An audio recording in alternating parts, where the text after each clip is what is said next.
আমি পুরো মাসে টাকা দিয়ে দিব। আর শুনেন, আপনার আর এই বাড়িতে কাজ করতে হবে না, অন্য জায়গায় কাজ খুঁজে নেন। লাকু আল্লাহ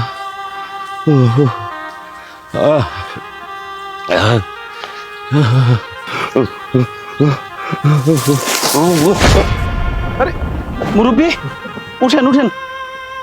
আপনার যে বয়স, এই বয়সে এত ভারী বোঝা কেউ নেয়? আচ্ছা, আপনার কোনো ছেলে মেয়ে?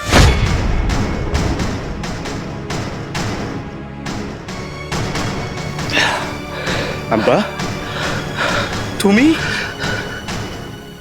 তোমার এই অবস্থা কেন?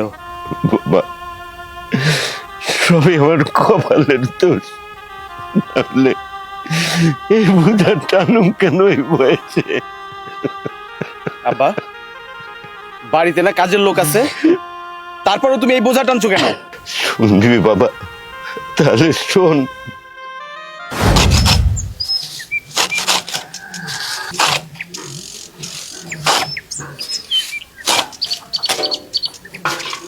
বলছি আপনার বের হ।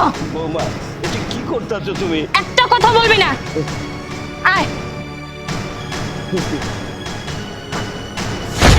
আজকে থেকে এই গোয়াল ঘরেই থাকবি। ঘরে কোনো জায়গা নাই, এখানে থাকবি, এখানে খাবি, আর বাড়ির সব কাজ তুই করবি, মনে যেন থাকে। শোভে চাচা শোনেন,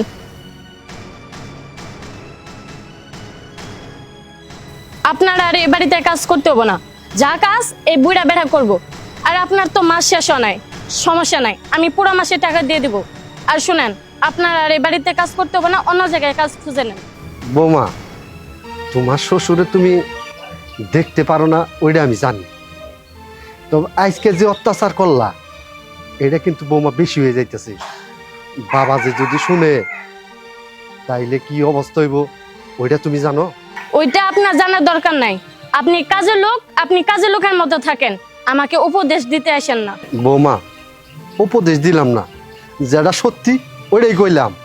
যত সব আদিক্ষেতা। ভাইজান, কাইন্দা কি করবে? আপনার কপালটা তো পুরা। আপনার পোলারে যেইভাবে বিদেশ পাঠাইলেন আমি তো সবই দেখছি। আমি এই বাড়িতে যে কাম করি, কামের লোক হিসাবে করি না। আমি মনে করি এইটা আমার নিজের বাড়ি, সেই হিসাবে আমি কাজ করি। ভাইজান, আমারই তো চইলা যাইতে হইব, কারণ না করে দিছে। আমি চইলা যাই, তবে একটু সাবধানে থাকেন।